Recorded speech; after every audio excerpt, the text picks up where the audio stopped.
자, 이 교과서 천재박 교과서의 그 광야하고 신의 방 학교에서 일단 진도는 다 나갔고 광야는 1학기 때 이미 한번 다 했죠. 했지. 그래요. 광야는 뭐 굉장히 중요한 작품이지만은 또 쉬운 작품이고. 네, 그래서 뭐 아마 여러분들이 보기에는 큰 문제는 없을 것 같습니다. 어렵지는 않은 부분이 될 거니까.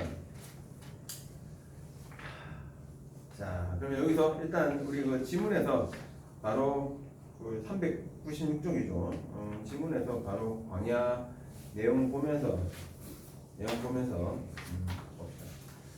자, 일제 강점기 때 창작된 작품입니다. 작감 장애 이육사니까 의지적이고 뭐 저항적인 그리고 희생적인 태도 나타난다는 거 알 것이고, 제목이 광야니까 일단은 이 광야라는 것이 의미하는 것은 알고 있어야 되겠죠. 뭡니까?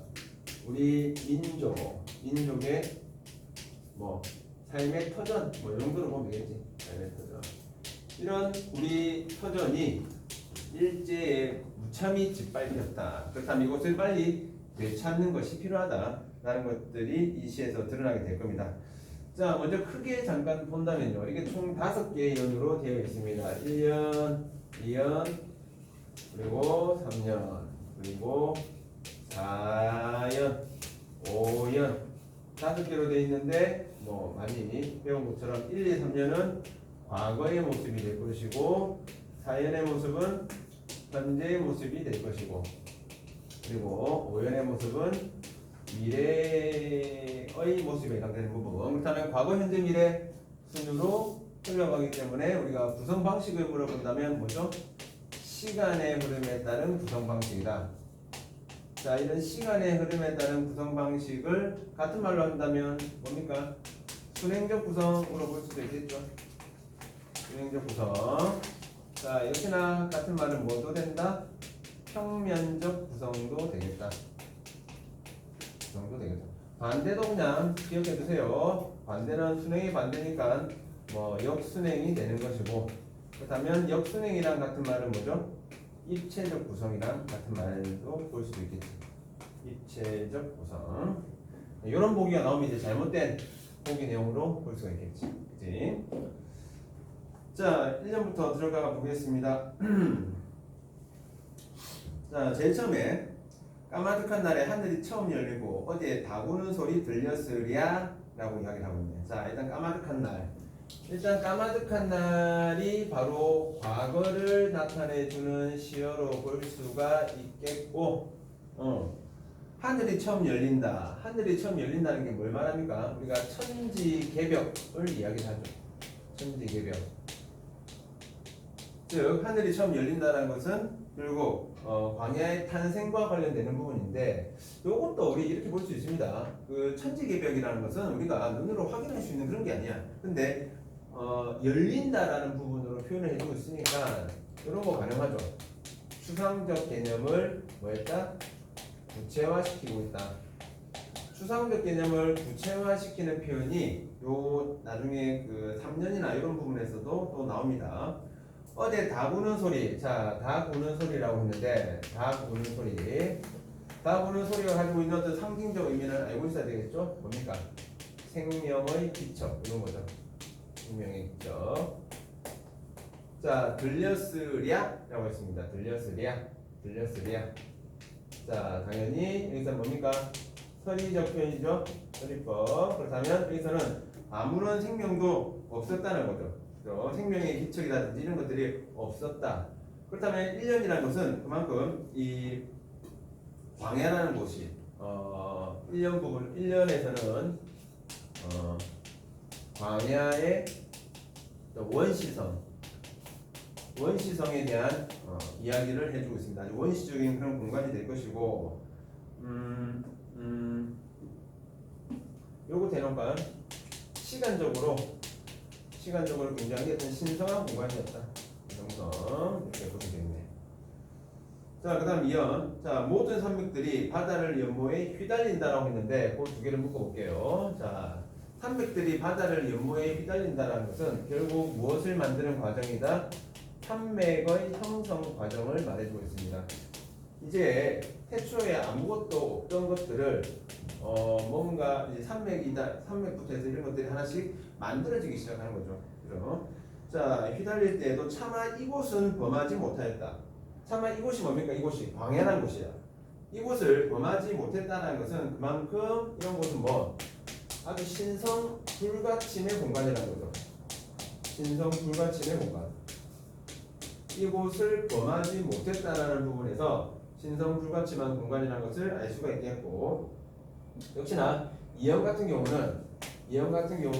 이렇게 뭐와 관련되냐면 이 광야라는 곳이 그만큼 어떤 신성한 곳인데 1년에서 시간적 신성성이라고 한다면 여기서는 공간적 신성성을 보여주고 있는 부분으로 보시면 되겠습니다. 자, 3년에서 끊임없는 광음을 부지런한 계절이 피어서 지고 큰 강물이 비로소 길을 열었다. 자, 3년 잘 봐야 되는데 자, 일단 광음이라는 것은 결국 뭘 나타내는 가 시간을 말하는데 부지런한 계절에서 피어지고, 자, 이거 좀 구분해서 볼게요. 부지런한 계절만 줄친다면 얘는 뭐가 돼? 어인법이 되는 거죠. 어인법.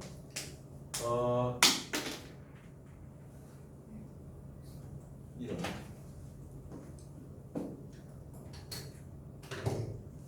자, 부지런한 계절만 가지고 보면 어인법이 되는데, 계절이 피고 지고를 가지고 뭐가 됩니까? 계절이 피고 지고 무슨 법? 활류법입니다. 활류법이 뭐였죠? 무생물을 생물처럼 표현하는 것. 그치? 자, 그리고 요게 다 묶어서 볼게요. 부지런한 계절이 피어서 지고라는 것은 결국은 뭘 나타내는 겁니까? 시간의 흐름이라는 것을 나타내는 것인데, 시간의 흐름은 눈에 보이는 것이 아니야. 그죠? 근데 피고 지고 하는 것들은 눈에서 보이더라. 그래서 역시 아까 우리 여기서 본 것처럼, 자, 추상적 개념, 시간의 흐름이라는 추상적 개념을 구체화시켰는데 뭐 좀 더 추가한다면 뭐 시각적인 부분을 통해서 구체화시켰다라고 이야기할 수 있겠죠. 왜? 피고 지고 하는 부분들은 우리가 눈으로 확인할 수 있으니까. 자, 그다음 하나 더. 큰 강물이 비로소 길을 열었다라고 했습니다. 강물. 자, 여기서 강물이라는 것은 뭘 나타내는가도 역시 상징적 의미도 알아두셔야 되겠지. 그지? 뭘 나타냅니까? 문명이라든지 또는 뭐 역사 이런 걸 의미하죠. 우리 전 세계적으로 봤을 때 4대 문명 같은 경우도 전부 다 뭘 끼고 있습니까? 강물을 끼고 있습니다. 마시는 어떤 식수가 있어야지 거기서 농사도 짓고 그리고 이제 국가적인 어떤 기틀도 마련하고 이런 과정이 되기 때문에 강물은 문명과 역사다. 참고로 내신 대비용으로 두 작품만 알려드리겠습니다. 두 작품만. 변형로라는 사람이 쓴 작품 중에 농계, 그 다음에 박두진의 강. 자, 여기에서 이 작품에서 농계라는 작품이고 또 강이라는 작품에서 강물이라는 단어가 있습니다. 강물이라는 단어. 근데 그 강물 여기서 등장하는 그 강물이 전부 우리 광야에 나오는 강물과 마찬가지로 역사와 문명의 의미를 가지고 있다는 것. 그래서 3년에서는 이런 역사와 문명의 어떤 시작 이런 부분들을 이야기해주고 있습니다. 1, 2, 3년을 우리가 다 묶어서 본다면 과거의 어떤 모습입니까? 이 광야의 형성 과정에 대해서 지금 이야기해주고 있습니다. 광야라는 곳이 태초의 광야가 아주 그 광활하고 이런 신성한 곳이었고 이런 곳에서 역사와 문명이 시작했다라는 것을 1년에서 보여주고 있는 부분이 되겠죠. 자, 그 다음 2장에 가서 자, 현재 상황, 자연과 오염 부분들을 보도록 하겠습니다. 자, 사연 보겠습니다. 지금 눈 내리고 라고 했으니까 지금이라는 것이 이 현재 상황을 보여주고 있는 부분이 될 것이고 현재라는 시간을 알려주는 거죠. 그죠? 자, 지금 눈날이고 매와 향이 굴러가득하니라고 했는데 자, 여기서 눈하고 그리고 매화향기. 매화향기는 서로 대조적 의미로 볼 수가 있겠다. 자, 눈이라는 것은 당연히 일제요. 물론 시대적 상황과 연관시켰을 때를 말합니다. 일제 탄압, 거기에 따른 고통 이런 것들을 나타내는 부분이고, 매화향기라는 것은 뭡니까? 뭐 한마디로 말하면 광복에 대한 의지와 관련되는 거죠. 광복에 대한 의지. 자, 여기에서 우리 추가로 한번 봅시다. 자연물에서 지조와 절개를 나타내 주는 거, 의지를 나타내 주는 자연물 뭐가 있었습니까? 대나무, 소나무, 매화, 국화 이런 것들이 지조와 절개를 나타내 주는 그런 자연물. 그래서 다음 중 화자의 태도와, 그러니까 이 글에 나타나 있는 이육사의 그 태도와 가장 유사한 것은 해서 시조가 나왔다라고 한다면 이런 아이들을 예찬하고 있는 그런 작품들을 찾아보시면 되겠습니다. 매화향기 홀로 아득하니, 자, 내 여기에 가난한 노래 씨를 뿌려라 라고 했는데, 자,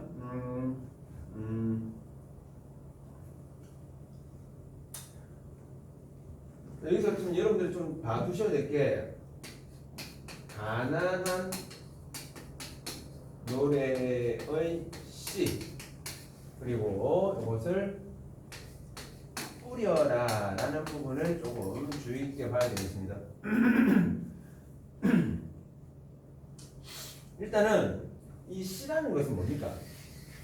씨라는 것은 결국은 이 씨가 땅에 들어가게 되면 뭔가를 맺게 되는 부분이죠. 그죠? 그러니까 이 씨라는 것은 뭔가를 만들어내는 생성이라든지 또는 재생, 부활, 이런 의미로 다 볼 수가 있는 거죠. 부활.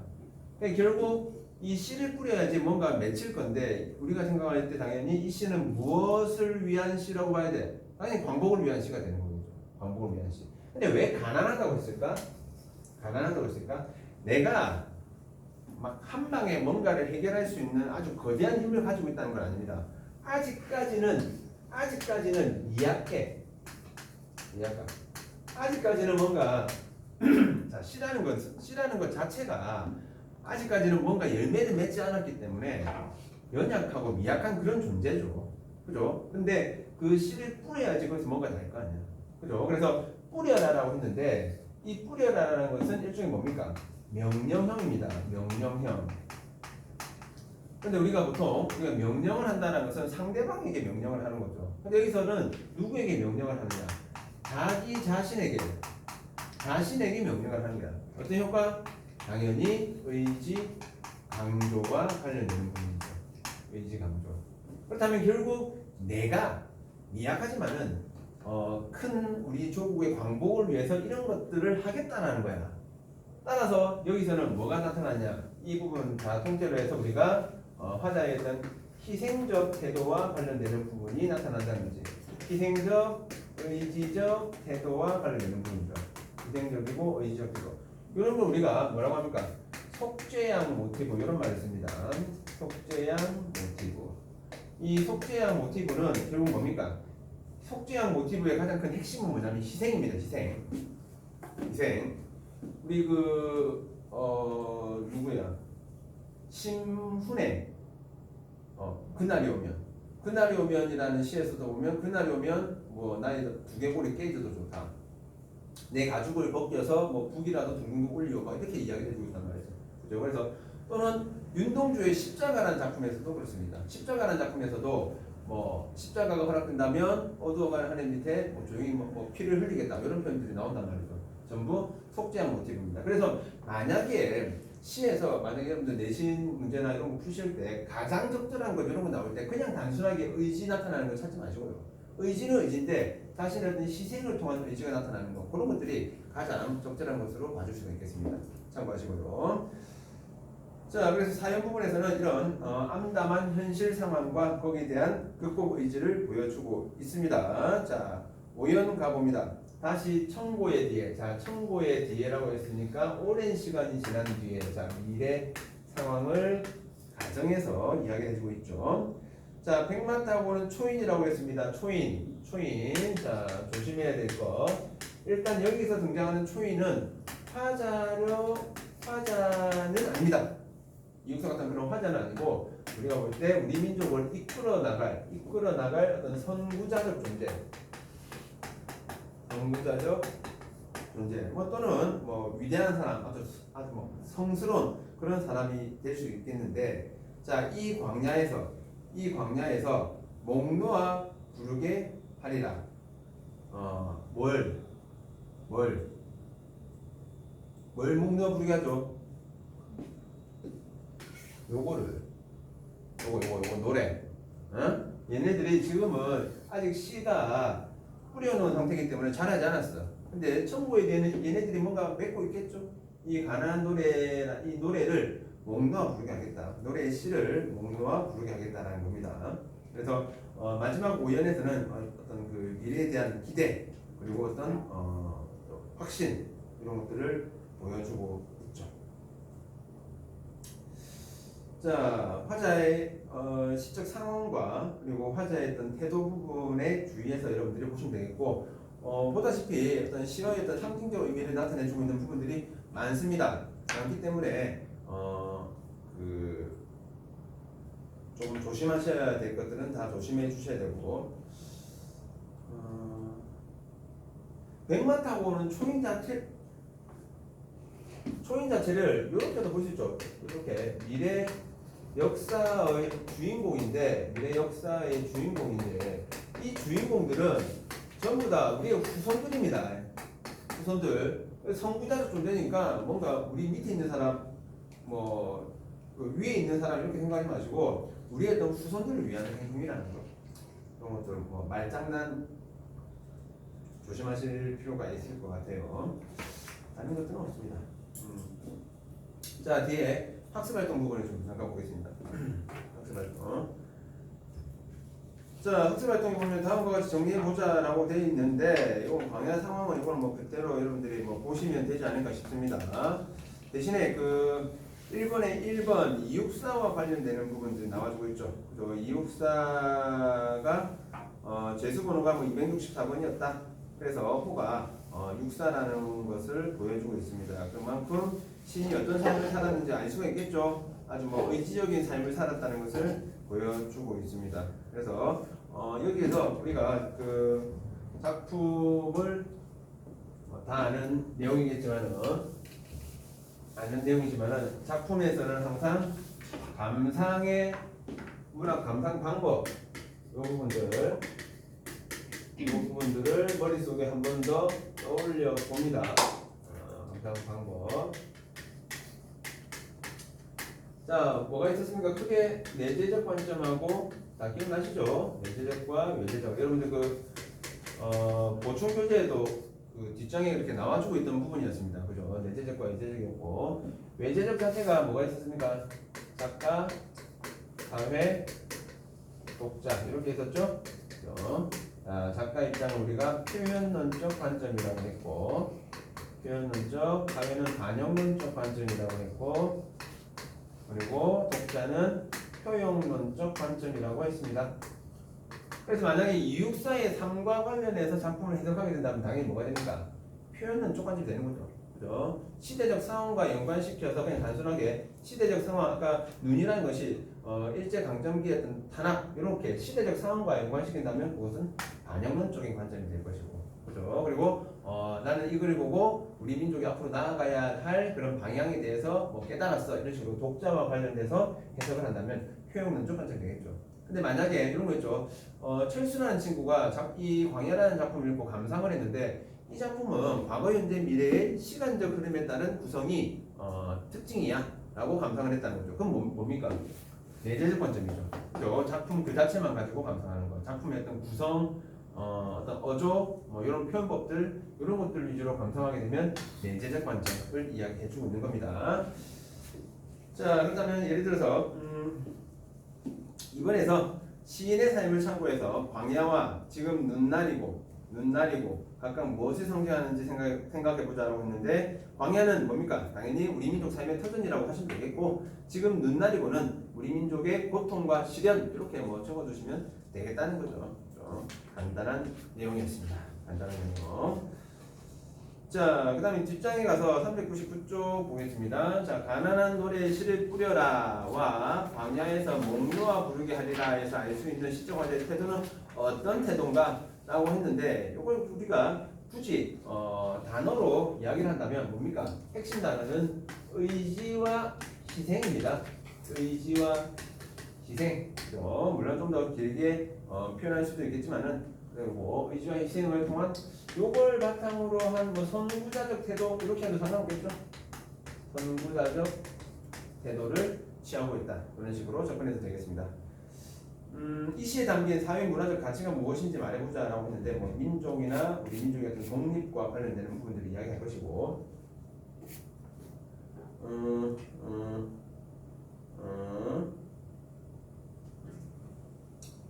다른 건 없죠. 그 밑에 그 알아두기 부분에 보면 이 단원 자체가 문학 작품에 담긴 사회 문화적 가치이기 때문에 제일 마지막 알아두기에 보니까 사회 문화적 가치는 공동체 차원에서 중요하게 여기는 가치. 그래서 작품에 따라 사회 문화적 가치가 달리 나타날 수 있다. 뭐 이런 것들이 나와주고 있죠. 그래서 지금 이 단원에서도 여기서 말하는 사회 문화적 가치는 우리 민족의 어떤 광복과 관련되는 부분이다 라는 것 정도 알아두시면 되겠습니다. 그렇게 하면 1차적으로 광야와 관련되는 부분들을 볼 수가 있는 거죠. 있습니까? 자, 일단 광야